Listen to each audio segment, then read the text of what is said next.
Welcome to Human School. I'm your host, Dr. Patil Armenian. After 4 years of college, 4 years of medical school, 4 years of residency, and 2 years of fellowship, I thought I was done. I did my time, got my degrees, and now I was just gonna live life. Well, think again. Some of my greatest schooling has come after my formal education was complete, and it keeps on coming. Join me at Human School, where we can learn together. I'm an emergency physician and medical toxicologist working at a large teaching hospital in California. I'm also a mom, wife, sister, daughter, and friend. Whether you work in healthcare or not, you too lead a busy life. Together, let's work on how we can thrive in all of our real-world roles. On this podcast, we'll dig deep into what it means to constantly learn and evolve, to be human. Every other week, I'll share some of my personal stories, interview inspiring people, and offer tools to help you learn more about yourself. Being on the front lines in the ER, you learn a lot about life and death. And though my philosophies were born in a busy emergency room, they can apply to anyone trying to live a joyful life here on Earth. Please listen, share, and subscribe to this podcast, available on Apple Podcasts, Spotify, or wherever you get your podcasts. Follow me on Instagram at Human School Podcast, and feel free to let me know what topics or guests you want to hear about. And if you like the podcast, don't forget to rate and review it. Welcome to my first peer mentor interview. I'd like to introduce today's guest, one of my favorite people, Dr. Ann Arens. Dr. Arens is an emergency physician and medical toxicologist who works at Oschner Health in New Orleans, Louisiana. Prior to that, she worked at Hennepin County Medical Center in Minneapolis, Minnesota. She's the scientific content chair of the biggest annual toxicology conference, the North American Congress of Clinical Toxicology, which is taking place in Montreal this week. She's authored many research publications, most recently being a co-author on the 2023 American Heart Association Update on the Management of Patients with Cardiac Arrest or Life-Threatening Toxicity Due to Poisoning. This free document, which I've linked in the show notes, is one of the best summaries I've seen on this topic. It's a great reference for any nurse or physician working in the emergency department or intensive care unit, as well as for pharmacists and toxicologists consulting on these patients. Dr. Arens and I became friends from the moment we met, back when she was a fellow in medical toxicology at UCSF, the program I had just graduated from at the time. Since then, we've acquired husbands, kids, and that double specialty life of emergency medicine and toxicology. I love her kindness, brutal honesty, and sense of humor, which you'll hear in this conversation. We talk all things work, motherhood, advice that helps us when we feel stuck, things we've learned from RuPaul, and so much more. Enjoy this chat with a gem of a human, Dr. Ann Arens. Hi, everyone, and welcome to Human School. Today I have on with me a dear friend, Dr. Ann Arens, but we're going to call her Annie from now on because otherwise she'll feel like she's in trouble. Perfect. Hi, Annie. Hi.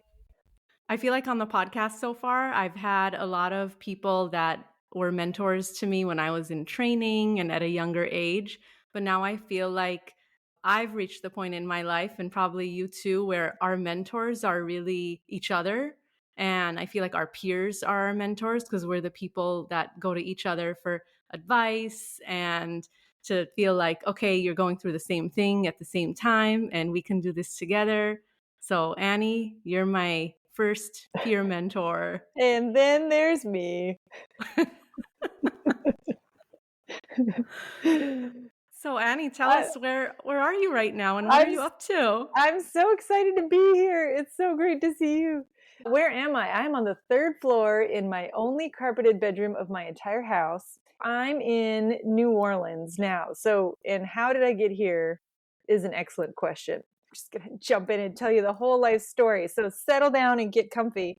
So yes. I am from Minnesota originally, born in LA, stayed there till I was 6 months. Apparently we had a pool. I don't remember. And then moved to Chicago and then moved away. I was in Chicago till I was like 7. We were in Palatine. And the only thing I remember about Chicago is the Natural History Museum and the aquarium, which is my favorite place on earth. But if you remember the Shed Aquarium, everybody knows that like bottom floor that used to have the cafeteria, and it's got a bunch of like taxidermied animals. And I remember my mom, like we were never allowed to eat at the cafeteria. We always had like, your brought lunch that was like bologna sandwiches that were just a little bit too warm and a little bit soggy. And we would always eat them at this table right next to the narwhals in the basement. So I still have nightmares about narwhals. Anyway, so moved away from Chicago when I was 7 to Minneapolis. So I grew up in Chanhassen, which is where Paisley Park is, if you're a Prince fan.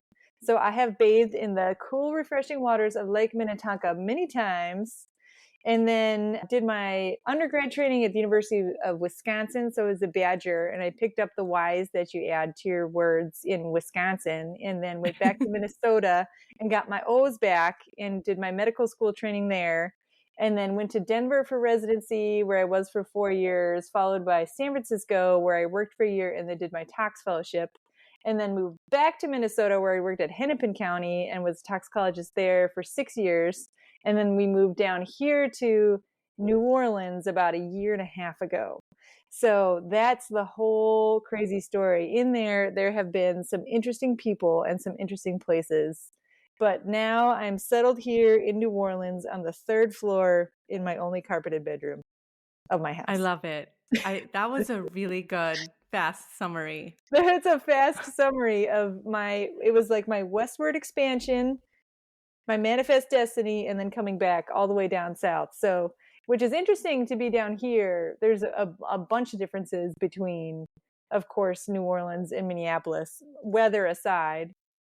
But immediately when I talk to people, especially patients, they immediately like pick up that I'm a Yankee, and they actually use that term. So they'll be like, "What's a Yankee like you doing down here?" And you're like, "Cool." Like you're like, cool, tight. Let's just talk about this. But so it's been a difference to be down in the very south from the very, very like north. And where are you working in New Orleans? I'm at Oschner Medical Center. So it's one of the biggest, it's kind of like Kaiser, if you're familiar from the West Coast. It's a very Kaiser-y sort of huge conglomeration of hospitals. So we're at the main campus now, and we have a new emergency medicine residency. So we just graduated our first class this past year. So we just sent off our little baby birds out into the world that we're very proud of. I actually got to hear from one of them, a night or two ago, about an alcohol withdrawal patient they called, which always makes me feel so good. And I'm always so happy to hear from them when you hear from an old resident who calls and they're like, "Well, I know that I'm supposed to do this, but how do I do it?" And it just always warms my heart to hear from them. So we just sent off our little baby birds. Congratulations. I feel like it's such an honor when a resident who's graduated calls you for advice or texts you for advice. I'm like, you picked me out of all the people? You picked me. And I was not her first choice, but I was the second person, and I was the only one that picked up the phone, so it's fine. I mean, that's so nice, and you were able to help. Ugh, I love that. Yes, it's my favorite. So, and you're working in the ER and you're doing toxicology. Yep. So we're in the emergency department, and we've got a new toxicology service. There's 4 of us down here, including my husband, who's, for those of you who don't know, who's also a toxicologist. We're not getting paid for it yet. So right now it's kind of volunteer, which is such a common thing in our specialty, I feel like, to be doing 6 months of free work. I don't know that there's a lot of physicians that do that in other specialties, but I know you in particular went through the same sort of fight to get your service paid for, where you are. And we kind of stole a lot of your information to help us sort of build our process. You can keep stealing our information. But yeah, it's very interesting because I feel like you go into toxicology because of the passion for it and not at all about a paycheck, which is very different than other medical specialties. Not that other people aren't passionate about their specialties, but they just assume you're going to get paid. And we get these jobs where you're not getting paid for a while. And for me, I think it was over a year and a half where I wasn't getting a cent to see toxicology patients in the hospital. It's interesting that it's kind of a given. And, part of it, and my sister is a high school teacher, and It's a very similar situation where they know you're going to do it because you love it no matter what, and you would never not do it. So we take phone calls in the middle of the night. Our cell phones are all over, our call system. Anybody can call us day or night, and we're always happy to get the call because we know that it's important. It's important for our patients, it's important for our learners. So we'll do it regardless. It's just kind of an interesting situation that I don't know many other people run into. Yeah, I wonder why that happened with our specialty. What do you think? Well, I think, it's interesting because I think the majority of what we do is intellectual. So I don't provide a procedure. I don't provide an interpretation. We interpret laboratory studies often, which I think is important. But I think because what we provide is primarily intellectual, and when we start to think of our medical system as more of a financial commodity or something like that, where you are providing something that has monetary value to someone, as opposed to the importance of what we're providing, which is often just thinking through diagnoses, how to support patients best, how to diagnose them best, what's going on, and how to treat them best. Does that provide a financial something to a medical system? No. So what we have to say is, like, for medical toxicology in particular, what we say is, hey, if you consult us, we can save ICU days, we can save antidote doses, we can save antivip doses, or whatever the antidote be. And we can also help you. We're kind of like house, where we like often will just help them talk through starvation ketoacidosis, which we don't have an antidote for, and I don't have a procedure for. But now I've talked you through all this person really needs is dextrose. They just need sugar water, like just turn them into a little bit of a hummingbird and they're going to be just fine.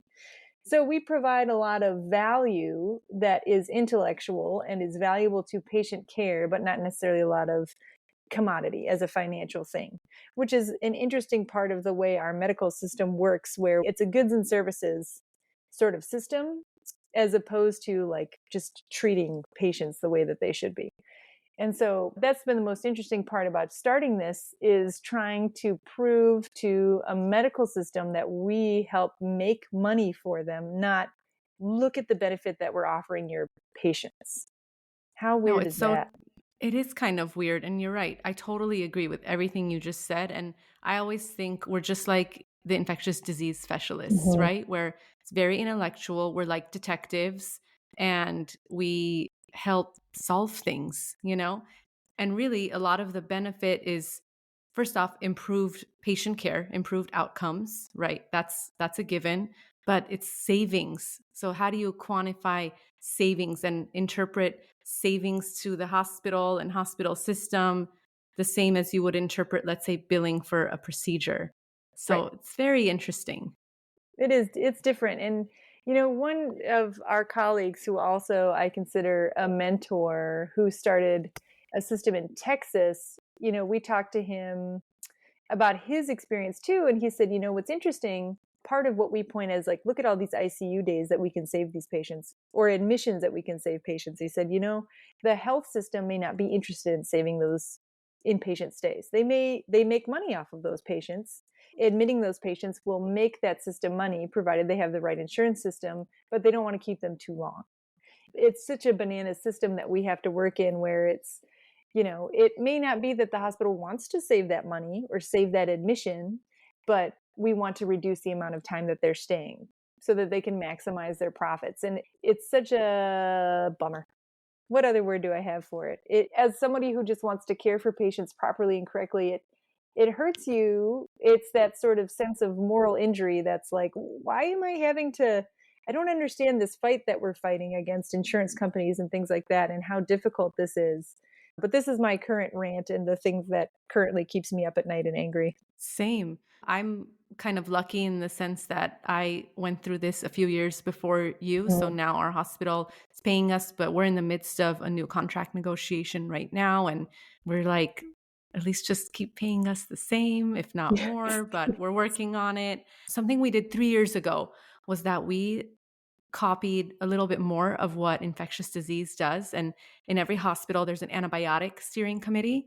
So we copied that. I don't know if I told you, but we created an antidote steering committee for our 3 hospital system. That's brilliant. That's so So brilliant. So what we do is, we have three toxicologists. So on the committee are the three toxicologists, our three emergency medicine pharmacists, and then our stocking pharmacist for our three hospital system, and then the pharmacist at one of the other hospitals that we don't consult at, but at least we're still doing stuff, and we write protocols. We've been changing all the electronic medical record orders to things we like. We've changed antidote stocking to where it's like very, we know certain things that are seasonal. We kind of control it. We even have hard stops in some antidote orders now where you can't order it until you call the toxicology service for a consultation because they're so rare and expensive. And we've like legit saved the hospital money. So for example, Praxbind to reverse Pradaxa, I think each file is over $30,000. And our hospital, which is very large, only stocks 2 vials at any given time. And so we had a couple instances where it was given preoperatively on somebody who was not even on Pradaxa. And so we just stepped in. And so now I've stopped multiple times people getting it without that confirmation. So Brilliant. that's like kind of the way we're approaching it. So maybe that's another idea other places can take and run with, but I'll tell you more about it offline. Brilliant. Brilliant. Let's stop talking about work for a second, Annie. Let's get into how we process things and what keeps us motivated. But, we've had some of the same mentors, some different mentors. But was there anything really useful a mentor taught you? It's a really good question. And I've had a lot of mentors and leaned a lot on mentors. And I'm in a time right now of great, huge transition in my life and career, sort of now just getting settled. So again, for those of you who don't know me, almost a year and a half ago, we had decided to make this move from my, what I would consider my home down here to Louisiana, which is my husband's home where he grew up. And, I had my third baby. So my third boy was born in January of 2022. And we put our old house on the market on Valentine's Day.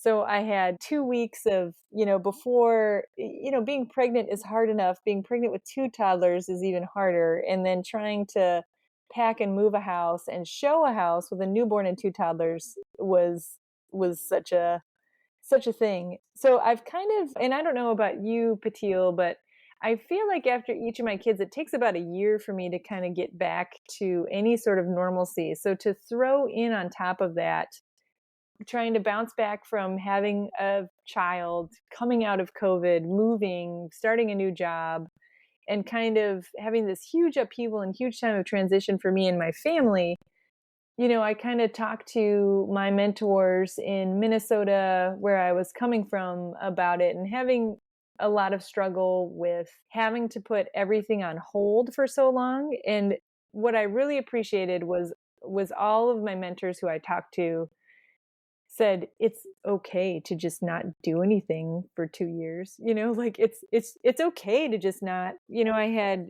just made an associate professor in May of 2022, which I lost May 31st of 2022 as soon as I, came down here, because the university affiliation that we have here is not an American university. So I immediately became an associate professor and immediately lost that, which was huge for me because I had, done all this work and all these publications and all this research that I had done. And now I sort of felt like all of that, any project that I had was going to be on hold for at least 2 years, which is exactly what's happened. And everybody I talked to was like, it's cool to just not do anything for 2 years. Like what's going to happen if you don't publish anything for 2 years? Not a GD thing, which has been completely true. And in that time, what's been helpful is I've still had things that have moved forward, and I've still had mentors that have reached out to me with projects because I've done a good job with previous projects. And so I've still been involved in some things.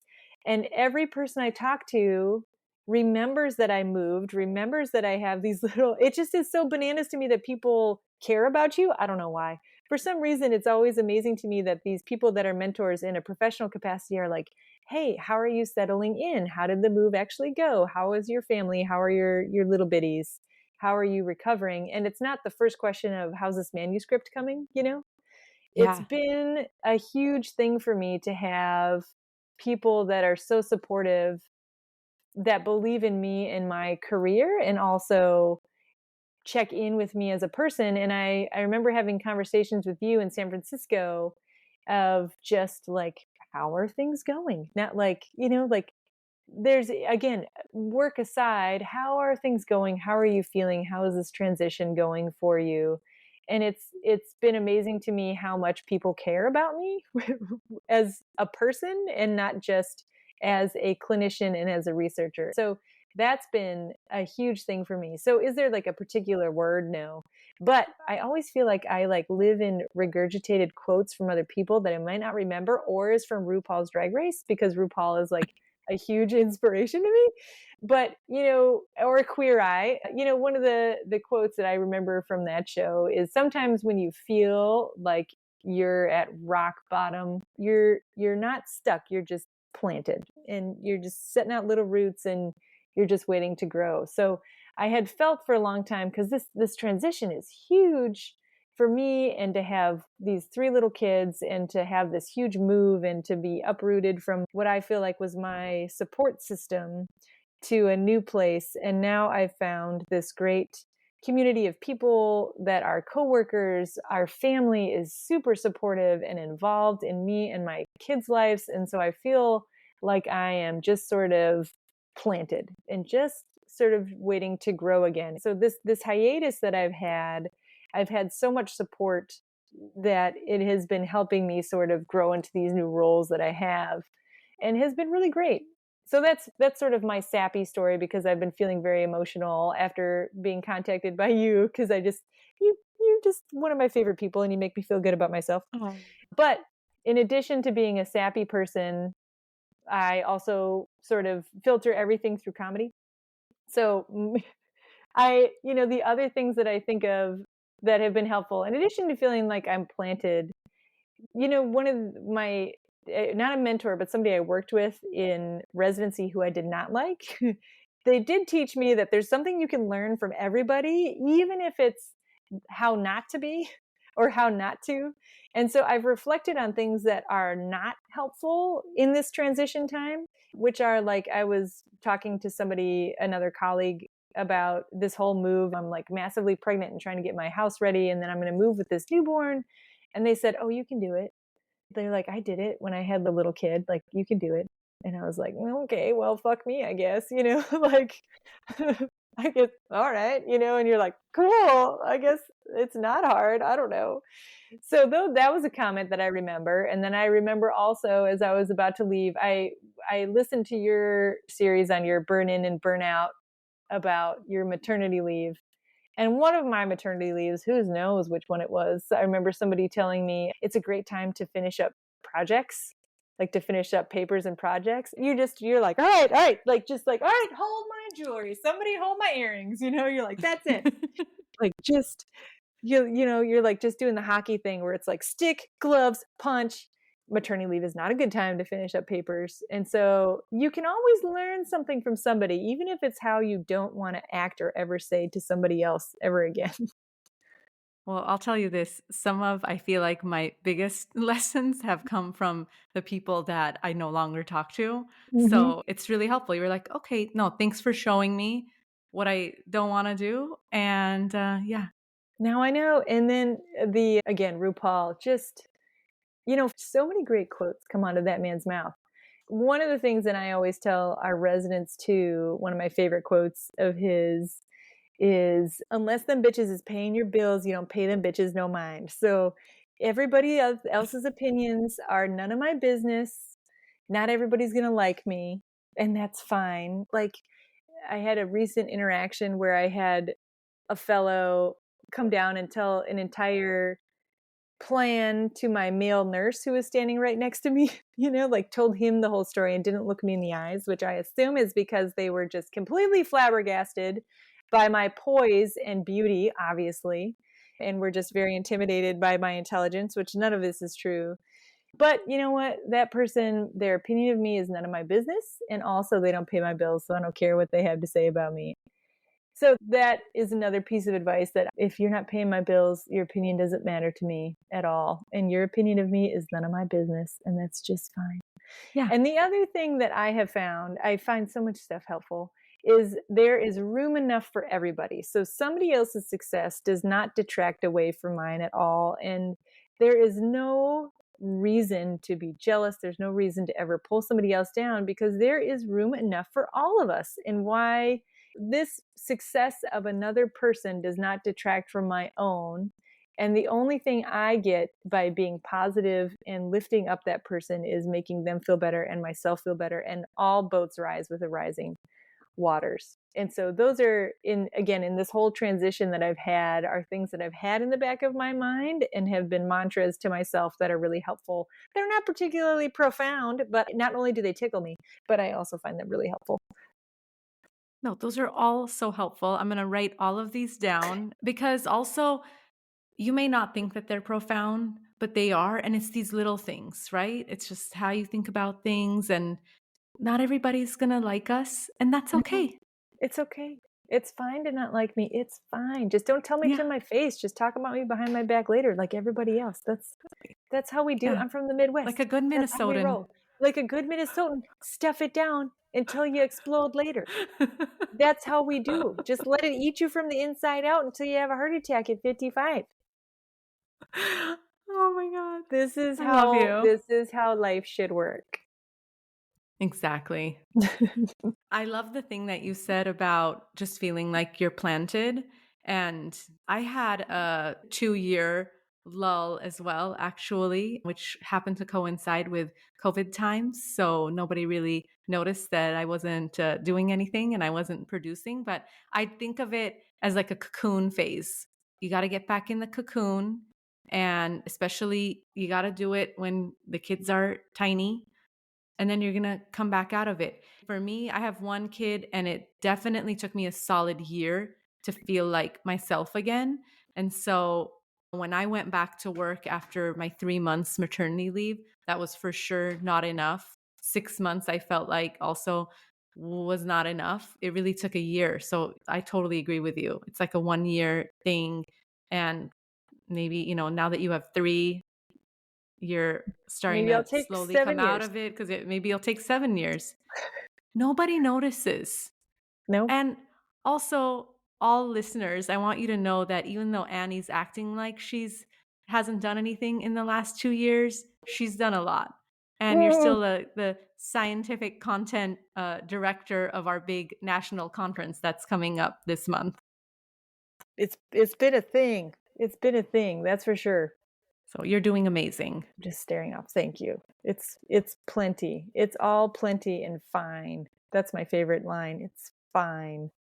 So how are you balancing it all? Because it's really hard being a mom and having this really complex job in 2 different medical specialties. Yeah. And I don't think I don't balance it well. I don't feel a need to sugarcoat and say that I'm doing it well. I don't think I have a great balance. And every time I listen to this, I hear people say, like, I've got this great balance. Somehow I've been able to balance everything, kind of like this medical working mom Instagram, which is complete, total, and utter bullshit. Because anytime somebody tells you that they have it all together and somehow they manage to wake up at 4 a.m. and do affirmations and a 3-hour workout, and they make a homemade meal and then like homeschool their kids, well, it's just a complete, total, and utter lie. So there's not a balance. And I don't know, for me, and I can only speak to my experience, I don't know that balance is the right word. Because, another thing that somebody told me is you can only do 3 things well in a day. You have to do a million things, but you can really only do 3 things well in a day. And so I find that each day is different in the way that I need to focus my energy and things that have to be done. It's just, there's no way to have everything be done well. It just is making sure that the things that I have to do today that need to be done well are done well. And sometimes It means that we eat chicken nuggets for dinner for 2 weeks straight because that's the only thing my 4-year-old will eat, and that's just how it is. And that is okay. The fact that I don't make a homemade meal every single day is okay. And the fact that today I'm not gonna exercise is okay. Sometimes it's the things that can never suffer. I don't ever want to have there be a consequence to somebody that's my fault that's important. So I have to be on as best I can at work, and I have to be the best mom that I can be. And sometimes that means I'm not a great partner. Sometimes that means that I don't exercise that day. Some days I feel like I didn't do a great job as a mom and we just watched 2 hours of Bluey, but my kids are loved and happy, and that's what's important for that. There's no time that I feel like I have a great balance because I don't know, maybe this is the word for balance, but I feel like you have to choose for each day for me how where I put my energy and the things that are important. So this manuscript that I have on my desk is going to have to wait another week. And is there a consequence for that? Not really. This project that I have is going to have to wait for another day. Does it matter if I write this email today or tomorrow? This email can wait. Does that make me slow to respond on things? Yes. Does it make me a great mentor? Always? No. Does it make me an attentive, friend and parent and things like that? Those are the things that I try and put my energy to be those things. But you know what? I haven't responded to some text messages for friends because sometimes things just fall by the wayside, and you feel guilty about those things and you'll feel bad about those things. But I have to choose where my energy can be for each day. So I don't know that I have balance, and that will probably come when my kids are older and I'm more established and things like that. But right now I don't know that there's a place for balance. It's just a place for putting my energy where it needs to be every single day. Oh, I love the way you said that because you're right. You know what? There's no such thing as balance. I still don't have balance. My kid's 6. I think it's a total farce and a total lie that's put out there that you can do it all and do it all perfectly. Like, Mm-hmm. literally, I don't know a single person who's like that. But I like the concept of just breaking it down by day. Like, okay, today, these things that had to get done, did I do them? And yeah, I've watched like over 2 hours of Bluey straight with my kid, and that's fine too. Like, first off, Yes. I love Bluey, but you know, that's fine. I think we just can't get sucked into those all the fake stuff that you see on social media or what you hear about, because if anyone's acting like, "Oh, I've got it all sorted out," that's a lie, and I feel like everything's different in hindsight. So when I've talked to people who are much older than me, they have adult kids and grandkids, like they've forgotten this phase in their lives Mm-hmm. and this phase in their careers, having little ones and trying to have a really high level intellectual job that requires your brain to be functioning. I think they forget how different it is, how hard it is when you're in the thick of things. And Right. like you're in the thick of things right now.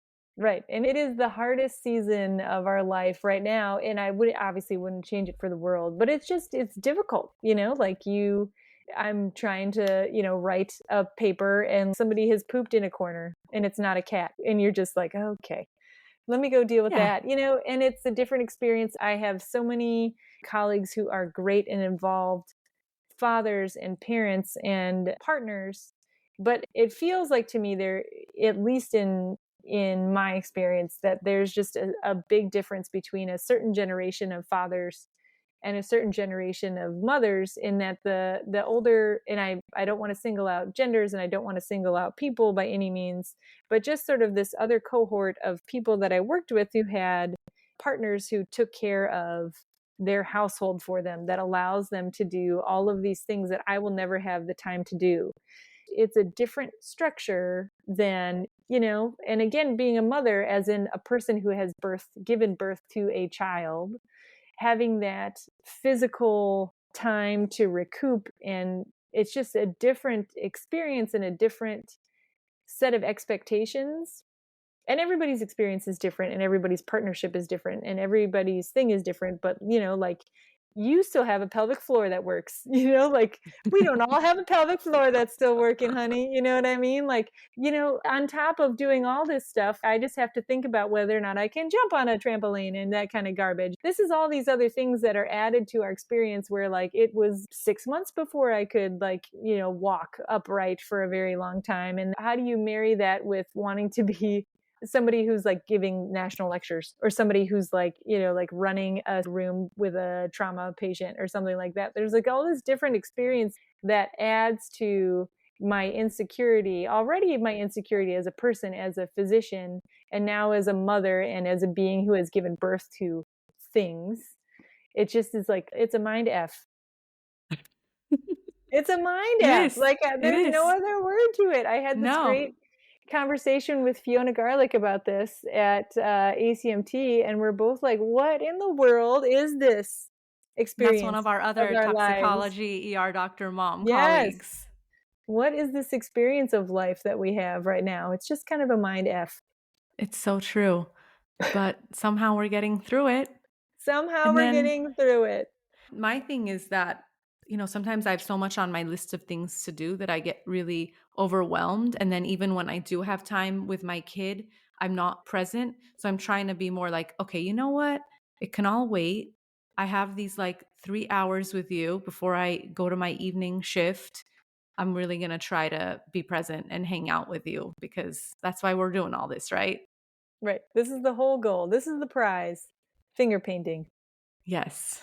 My kid last night decided he wanted to like have a fake club in his room. So he had like Great. LED lights out and he was asking me to play dance music. So that's what we did. You're like, fine, as long as it's not trance, fine. Everything else, deep house, fine, let's do it. Yeah, we did some good deep house. Yeah. Yes. Some tropical house. Yes, I got you to snort. Yes. You're like, this is the best. So what are you doing at all to reset? Are you just like get a little bit of TV time in or exercise here and there? What are you What doing? do I do to reset? That's a good question. My everyday is I like a good TV time and I like garbage TV and I don't care. I just want something that I can Same. turn my brain off. I like to watch things over and over and over, preferably on repeat, preferably the Golden Girls, and it just makes me happy. And my favorite thing, I don't know how much time you've spent in New Orleans. My favorite thing in the world to do, which I get to do probably once a quarter, is my mother-in-law is an absolute saint and will take the boys, just take all three of them and just take them for the night or come in for the weekend and just say like, you guys go nuts. My favorite thing in the world, the best day on earth, particularly in New Orleans, is you'll go down to the French market, go down by the river, get a mimosa, wander around the French market, eat something that you shouldn't, and then just wander up Royal Street, which is where my favorite art galleries are.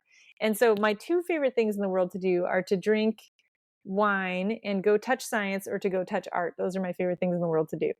So walk up Royal Street and go to my favorite art galleries and buy something that I cannot afford or can barely afford, or just dream about this piece of art, or just enjoy the art. And I know that you are an artist in particular. And I think why I like to do that, if I could put my finger on it, is that what it is about art, at least for me, is we have feelings, and feelings are not fact, but art is feelings that are fact for me. So art is for me, and I am not a good painter, but I love to, is that it allows me to take this feeling that I have that is stuck somewhere and turn it into a fact that you can like see or feel or interact with. And I think that's what's, for me, why art has such an impact. And part of what makes New Orleans such a wonderful place is that you can just wander and see all of these beautiful pieces of art that are accessible to you and accessible to everyone. And it's just this wonderful street full of just art. And I can just walk down and you can see things and I might not even like it. And art doesn't always make you feel good, but it makes you feel something. That is my favorite thing to do is, and then of course we'll end the day with just, again, more food that you shouldn't eat that's completely fried and like, it's New Orleans, girl. So everything is butter and it's fabulous. But that's my favorite thing to do, is just start at the French Market, wander up Royal Street. Best day ever, the absolute best. So I get to do that about once a quarter. But usually it's just RuPaul. Yeah, and RuPaul, by the way, it's not trash TV. That's like Oh, high sorry. art. Whoa, that is high art. That was not the trash cheesy I was talking about. I'm talking like Sister Wives. I'm talking like 90 Day Fiance. I'm talking like just absolute trash TV. Love it. Oh yeah, I'm on a Love Island kick, so It's I fine. can't wait to come to New Orleans and do that with you. We're Look, gonna do it. everybody come see us. It is just the absolute best. I don't know if I've told you this, but I always say that seeing art is my church. Mm-hmm. So I love the way you put that. Well, Annie, any final words? Any final words? So many words and feelings. I'm just so glad that you're doing this, and I'm so glad to see you, and I'm so happy to have you in my life. And I think we're all better for having Patil Armenian in our lives. We're all better for having Annie Arens in our lives. Stop. So ugly when I blush. Stop. Nobody That's can not see true. you. I It's look just great sound. when I blush. I know. This is an audio medium, guys. I also want everyone to know that Annie busted it out with a sequined top today, but you can't see it because this is audio. But thank you so much for coming on the podcast. And I can't wait to see you in Montreal at the end of the month. I'm so excited. Please like, subscribe, share, and download the podcast. And again, you can find us at Human School Podcast on Instagram. I'd like to thank Dr. Zac Efron for the theme music. And I'd just like to make a general disclaimer that any of the institutions I work for, including Community Regional Medical Center, UCSF Fresno, and American Ambulance, have nothing to do with any of my thoughts or opinions. And so we'll kindly leave them out of this. Thanks, everyone. See you next time.